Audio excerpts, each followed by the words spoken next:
This program was first broadcast on Canterbury's access media station, Plains FM, and was made with the assistance of New Zealand On Air.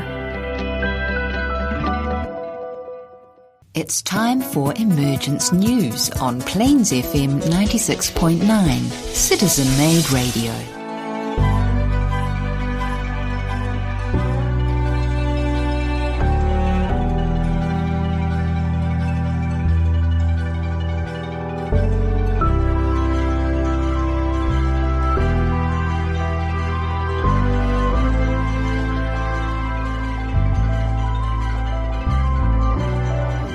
Hello and welcome to Emergence News.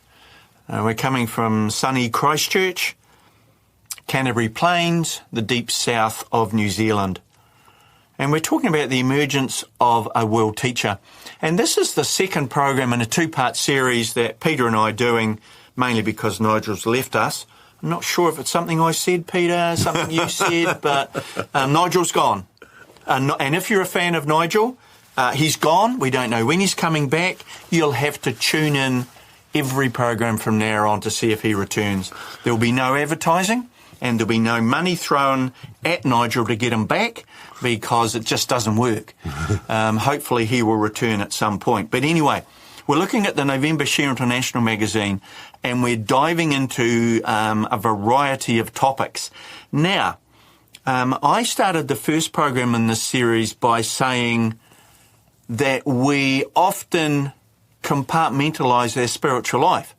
And one of the phrases that we hear so often in our capitalist commercial world, which is a phrase I hate very strongly, is, it's nothing personal, it's just business, right? Which justifies all sorts of stuff. One of the things that Maitreya teaches is all life is an act of spirit. All life is spiritual. And he works predominantly through the economic and political and social spheres, but he talks about those as being expressions of the spiritual self, right? Politics and economics are relationship, and relationship is at the basis of human interaction. Otherwise, Peter, if relationships weren't so important, we'd get a planet each when we reincarnated, right? But oh no, we get one that's chock-a-block full. We've got to share it. Share it with 8 billion other people.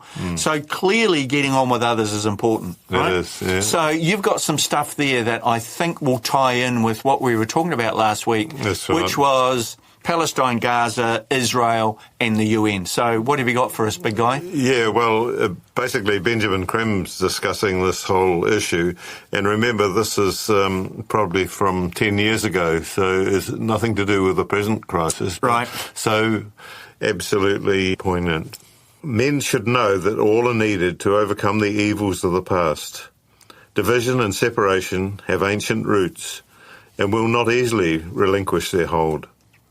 Each one, therefore, should see it as their task to aid the Christ in his work of transformation, giving of their best to reconstruct the world. Soon the world will know of the splendour in its midst. Soon will men weep for joy at his appearance. Soon, too, will they take upon themselves the task of succour, re-establishing the true unity of men. Thus will it be. Thus will men know at last that brotherhood, which has long been cherished, but until now unable to find. You may think that we are not going forward, in fact that we are going backwards. Every time there is a calamity, like 9/11 or the attack on Iraq or something like that, we feel we are going backwards. People write to me and say, will this affect the coming out of Maitreya? Has it put back his coming? In fact, the answer is always no. These events are not nothing, and they do have an impact on humanity. 9/11 has had an impact on America, such as no event that I can think of in recent history. This is quite extraordinary, because 9/11 was an attack on one building in one city and another building in another city. And so over 3,000 people were killed, which is a huge number, but not when compared with the loss of life in all the previous terrorist attacks on America abroad. In Britain, from the IRA, from ETA in Spain for years, not when compared with continuous terror attacks month in, month out for years. Constant attacks which you can get used to if they are not completely destructive. If they do not destroy everything, some vital part perhaps of your daily life. But 9/11 seems to have had an extraordinary psychological impact on the people of America. And this has been worked up, magnified out of all proportion by the present administration. So they have not been allowed to forget it. Just as the Israelis make the Holocaust an unbelievable, terrible happening, something which humanity must on no account ever forget. They have raised it as such a great symbol of their pain and suffering, allowing them any excess in relation to the Palestinians. Jewish people everywhere, rightly because of what happened to so many Jewish people before Israel was created, have lived daily in remembrance of that event, when 6 million Jews died in the death camps of Germany. But so did millions of other people. Gypsies, Poles, Hungarians, Romanians, and Russians died in the same way, in the same places. We do not hear these laments from Russia, or Poles, or Gypsies, from the people of Romania, or any of the other Eastern European countries. I'm not trying to diminish the importance or the horror of the death camps, but humanity cannot go on forever holding them as an illustration of how horrible humanity can be to itself. That, I think, is a profound mistake on the part of the Jewish people, and the Israeli government in particular, so that the world will never see their experience as other than through the eyes of their own self-pity. It prevents them from seeing the reality of their own intolerance and intransigence in relation to the people of Palestine. Of all the people in the world who have suffered over centuries, the Jewish people probably win the prize. But in Palestine, it does not seem to count for anything. The Holocaust is used by Israel, even unconsciously, to justify the oppression of the Palestinians in a way which is heartless and has profound danger for the world as a whole. There can never be a war against terrorism, which is worldwide, not a state or a country. It is a fantasy. But it gives the US government the right to make war on whichever country they feel is aiding and abetting terrorist activity. They are aiding and abetting terrorist activity themselves. They support Israel to the tune of billions a year, just for armaments, so that the Israeli army is the most powerful in the area and one of the most powerful in the whole world. It has the nuclear bomb. No one thinks it should not have a nuclear bomb. Why has Iraq not allowed to have a nuclear bomb? Why should Iraq not have weapons of mass destruction if Israel is allowed to have those?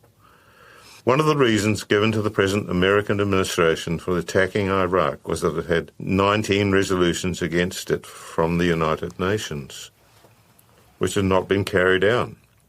Israel has 63 resolutions against it, which have not been carried out. Why?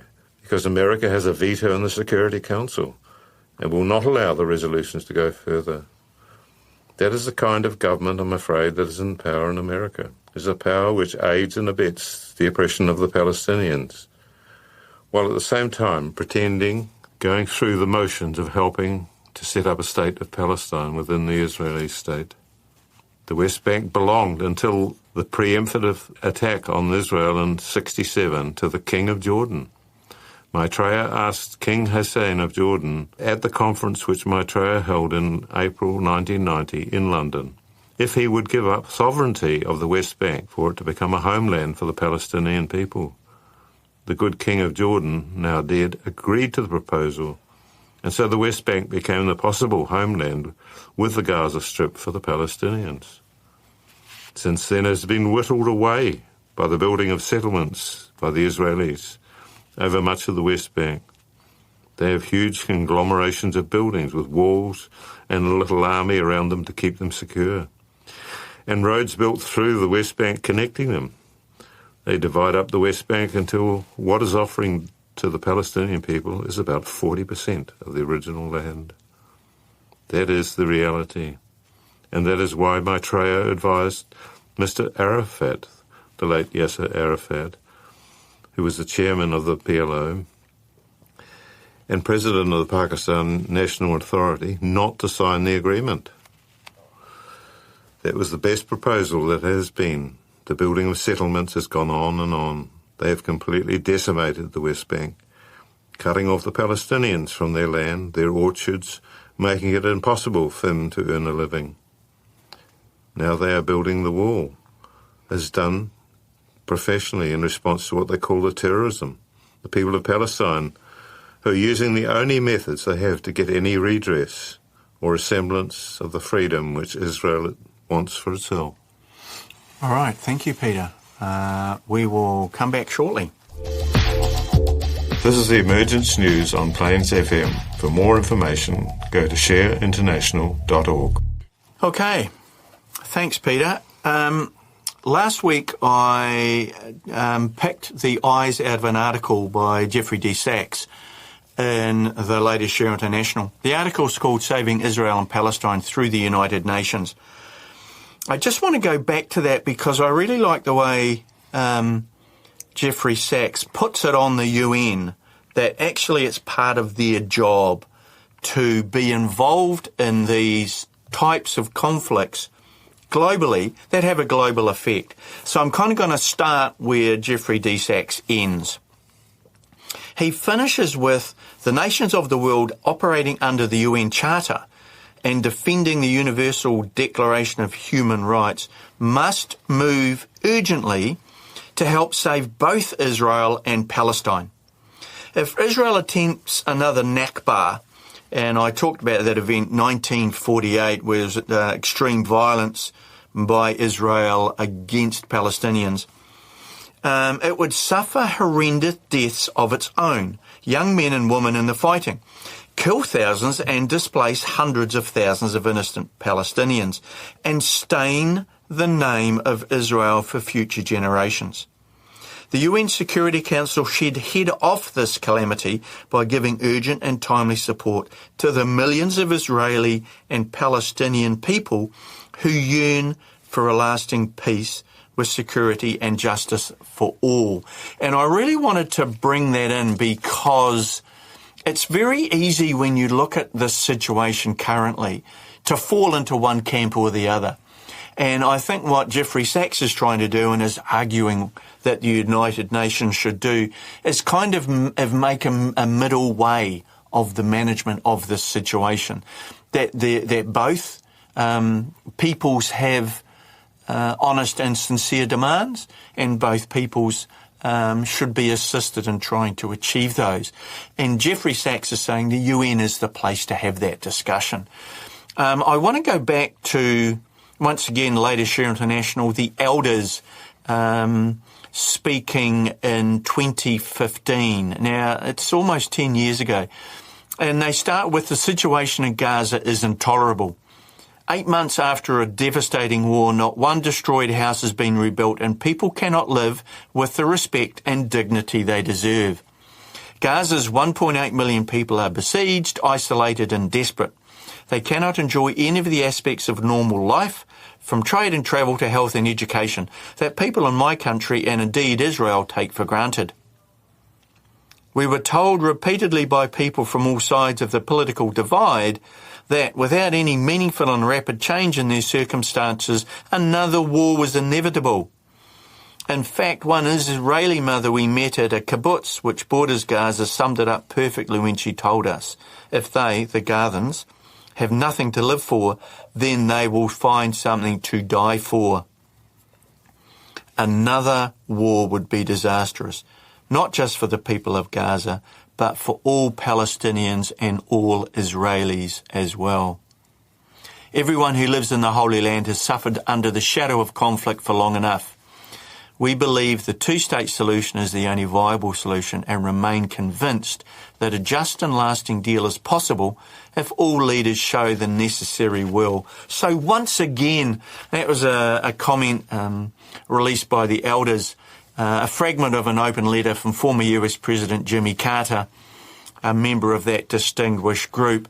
And he's kind of once again saying, hold on, there's two sides to every story. We need to listen to both sides and we need to find a way through this because it affects the entire planet. I'm back into the Share International magazine And there's a nice little snippet here from the jewishvoiceforpeace.org. And it says, we the undersigned call on President Biden to demand and facilitate an immediate ceasefire. The Biden administration must also refrain from sending any more weapons to the Israeli government. And my mother, who I never really got on with, used to say to me a lot, mind your own business. Mm-hmm.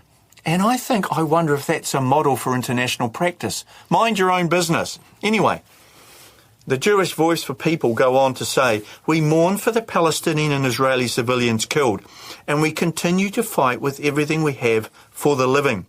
There is no justification in international law for targeting civilians or the holding of civilian hostages. That was true when Hamas attacked Israeli civilians. We must apply that same standard to the Israeli military, as it subjects a captive population in Gaza to a massive aerial bombardment, targeting hospitals, using white phosphorus and forcing 1.1 million people to flee south, while bombing both the designated evacuation routes and the southern Gaza Strip. And I guess one of the things that I've really liked is there's a worldwide discussion around the difference between being Jewish and being a Zionist.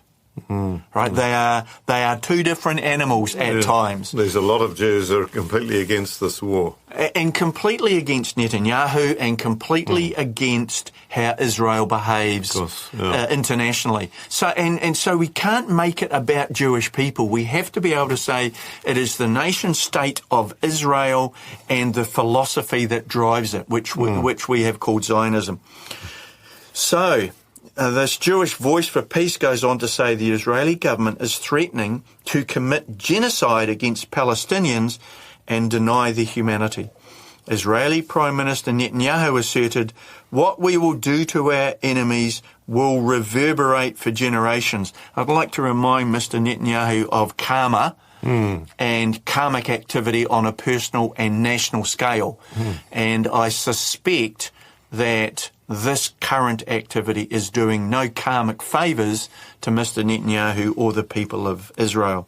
And let's face it, worldwide the backlash against Jewish people is going to be horrendous. And it's so unfortunate, and it's so ill-informed, and it's so unnecessary. Yeah, it's just absolutely stupid, because people will be taking it out on innocent people. And we've watched in the mainstream media that people in Israel, Israelis, demonstrating in huge numbers prior to this conflict, demonstrating against Netanyahu. He is not a popular leader in Israel.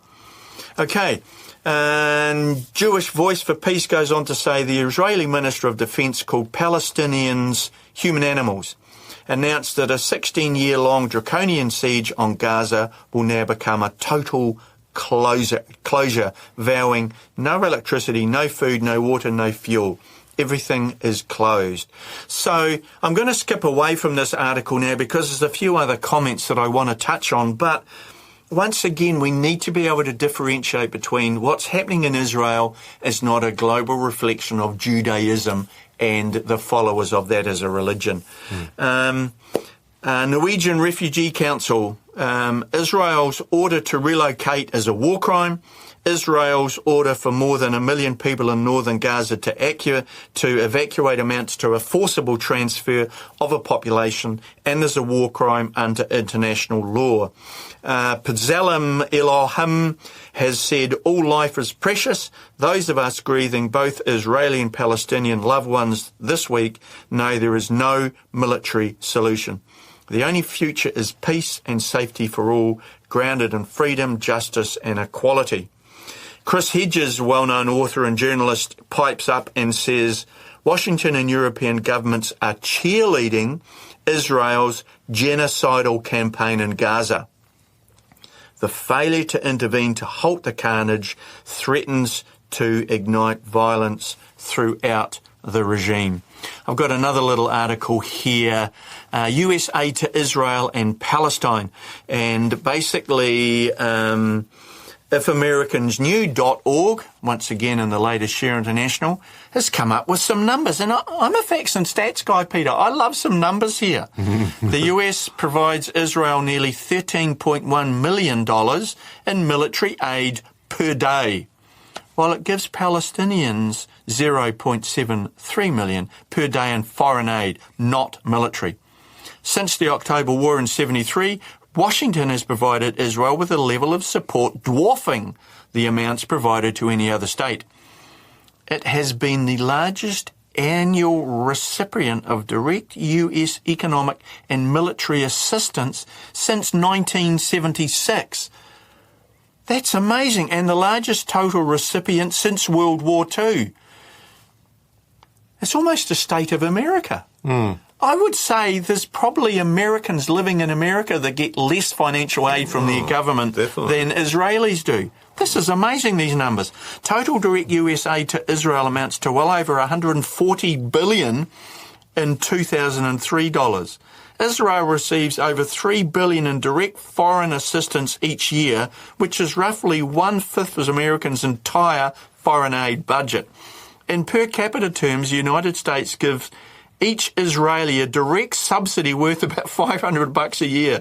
This largesse is especially striking when one realises that Israel is now a wealthy industrial state with a per capita income roughly equal to South Korea or Spain. It's just incredible. So in other words, my mother was right, mind your own business. And Israel might have to find another way to deal with its neighbours if Mr. America wasn't shoving all this aid its way.